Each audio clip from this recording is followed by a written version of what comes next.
Hey class 9, assertion reasons for you. It is 3 marks, 3 concepts from 3 different chapters. First assertion says root 25 is rational number. तो root 25 तो perfect square है, उसका square root कितना हो जाएगा? Yes, it is 5. So yes, it is rational. Now, reason says square root of all the positive square integers is always rational. तो अगर आपका square integer होगा तो उसका square root तो rational होगा. तो yes, assertion true, and reason is correct explanation. So option A is the answer. In question 2, here is a polynomial gx, x minus 1. It is saying that gx is a factor of px. px क्या दिया हुआ है? x power 4 minus x square plus 1. अगर मैं यहाँ पे 0 of gx निकालती हूँ, which is x minus 1 को हम 0 के इक्वल पुट करते हैं तो x की वैल्यू 1. अगर आप p of 1 का वैल्यू चेक करेंगे तो 1 minus 1 plus 1.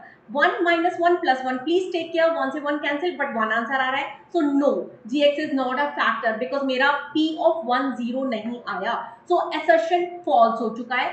And reason x plus a is a factor of polynomial px, then p of minus a is 0. Yes, it is true. So assertion false, reason true. Yes, D option is the answer.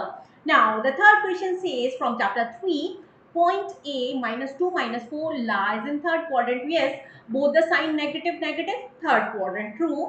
So reason a point both of whose coordinates are having same sign lies in third quadrant. No. So जो हमारा first quadrant होता है यहाँ पे plus plus sign, ये भी तो हमारा एक सेम साइन वाला सिनेरियो है, but it is in the first quadrant. So assertion true, reason false, option C is the correct answer. अब आपको कैसे पता चलेगा आपको समझ में आया जो हमने सिखाया? So here is a sheet that you can check your understanding. Similar question, 3 marks, 3 concepts from 3 different chapter. You can ask for the answer. Good luck.